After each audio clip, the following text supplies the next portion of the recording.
I hate vodka.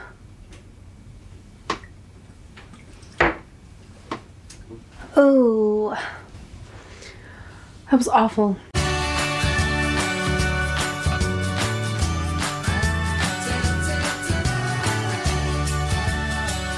Hello there, storytellers, and welcome to another Tipsy Tales. This is sort of like a part 2 to last week's Tipsy Tales. As you can tell, I'm wearing my space onesie because I am an adult like that. So today, Kingdom Hearts 3 was released finally! Regardless of if you have it or not, let's go down memory lane together through this franchise. So in case you didn't watch last week's Tipsy Tales, the first game left off with Sora, Goofy, and Donald traveling to find King Mickey and Riku, who are locked in Kingdom Hearts.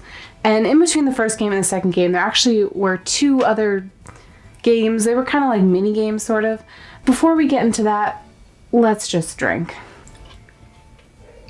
Sora, Donald, and Goofy, who I refer to as the Three Musketeers, they have been asleep for almost a year, and they're beginning this game by regaining their memories. So Sora arrives in Twilight Town, where a boy named Roxas has suddenly disappeared from. He gets a glow-up of clothes and powers, and continues on his way to finding new worlds.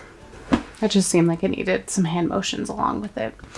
So he learns about the Nobodies, and the Nobodies are like the body and soul of a strong-willed individual who has lost their heart. And that's important to note. Now, he needs to fight off the members of Organization 13.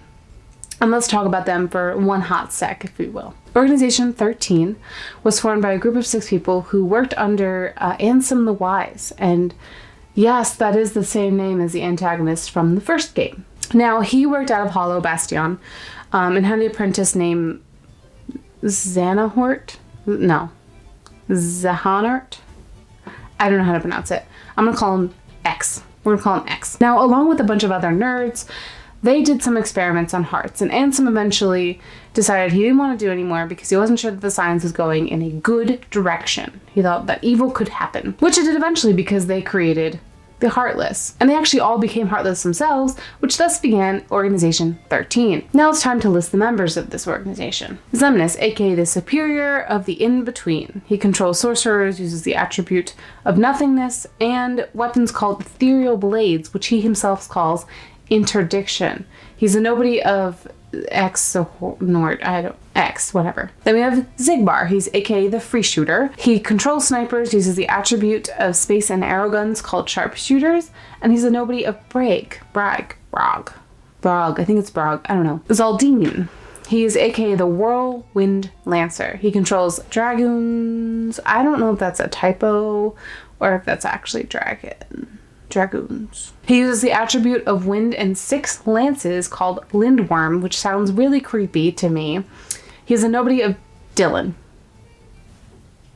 It's a very generic name. Vexen, aka the Chilly Academic, aka me. He uses the attribute of ice and a shield called Frozen Pride. He's a nobody of Even, or probably Evan. Lexaeus, aka the Tacturn Stalwart, uses the attribute of earth and an axe sword called Sky Splitter, and is the nobody of Elias. Those are the SATs for me of pronunciations. Zexion, the Cloaked Schemer, uses the attribute of illusion and a lexicon called Book of Retribution, and is the nobody of Ienzo. If I were to take a shot for every time that I pronounce something wrong, I'd be dead. The downside to having a really good mic is that it picks everything up like dogs running around. So Saix, aka the Luna Diviner. Is it Diviner or Diviner? Saix controls Berserkers, uses the attribute of Moon and a claymore called Lunatic, my life, and is the nobody of Issa. Axel, aka the Flurry of Dancing Flames, controls assassins, uses the attribute of fire and twin chakrams called Eternal Flames, and is the nobody of Leah. Demix, aka the Melodious Nocturne, controls dancers, uses the attribute of water and a sitar called Arpeggio. Now I'm just thinking of The Aristocats, my favorite Disney movie ever. So Demix is one of 2 organization members who don't know who their original persona is. Luxord, aka the Gambler of Fate, controls gamblers, uses the attribute of time, as well as cards called Fair Game. Their original persona is also unknown. Marluxia, aka the Graceful Assassin, uses the attribute of flower and a scythe called Graceful Dahlia, supposed nobody of Lorium. That sounds like a flower, so I see what they did there. Larxene, aka the Savage Nymph, uses the attribute of lightning and 8 knives called Foudry. Supposed nobody of El Reina. Roxas, aka the Key of Destiny. Clearly an important character. Roxas controls samurais, uses the attribute of light, and has wielded at least 3 distinct keyblades. He initially wields the Kingdom Key, later dual-wielding Oathkeeper / Oblivion, and is the nobody of Sora. Again, I say important character. Now, Zion actually has the attribute of light and Kingdom Key, and is presented as the 14th member, though not considered part of the organization. Now, Zion is actually an imperfect replica of Roxas, and also is created from Sora's memories of Kairi. Now, with all of that knowledge that I just have bestowed upon you, the viewer, the game actually begins you in control of Roxas. We're still at the beginning of the game, folks.